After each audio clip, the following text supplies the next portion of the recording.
वर्ष 1955 मुंबई की बारिश अपनी पूरी रौ में थी।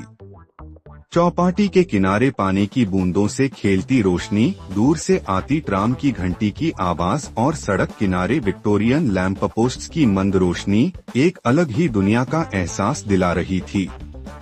इसी बरसाती शाम विक्रम और आशना पहली बार मिले थे। विक्रम एक नवयुवक पत्रकार जिसने अभी अभी बॉम्बे क्रॉनिकल में नौकरी शुरू की थी, और आशना एक रहस्यमयी युवती जो सदियों पुरानी कोठी में अपनी दादी के साथ रहती थी। उनकी मुलाकात एक पुरानी किताब की दुकान पर हुई, जहां आशना एक धूल भरी किताब के पन्ने पलट रही थी।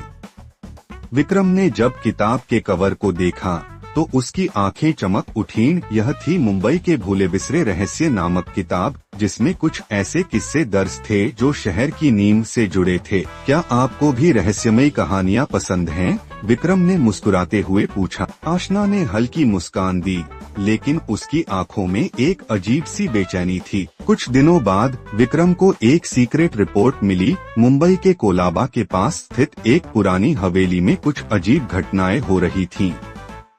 जब उसने पता लगाया तो उसे पता चला कि यह वही हवेली थी जहां आशना रहती थी।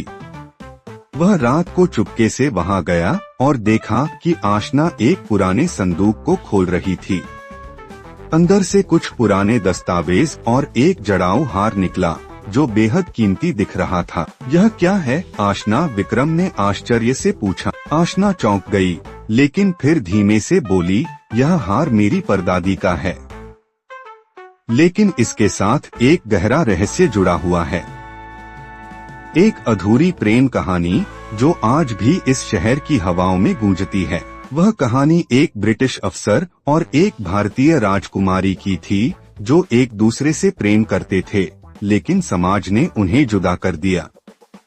राजकुमारी ने इसी हवेली में खुद को कैद कर लिया था और कहा जाता है कि उसने इस हार में अपने आंसू समेट दिए थे। विक्रम और आशना उस रहस्य को सुलझाने में लग गए, और इसी सफर में दोनों को एहसास हुआ कि उनकी अपनी कहानी भी इसी शहर के प्रेम और रहस्य से जुड़ गई थी। बारिश की बूंदों के बीच उनका प्यार भी उसी तरह खिल उठा, जैसे मुंबई की गीली सड़कों पर कभी कभार सूरज की रोशनी झिलमिला उठती है। लेकिन क्या वे इस रहस्य को सुलझा पाए, या फिर यह शहर अपने अतीत के राज को हमेशा के लिए छुपा कर रखने वाला था?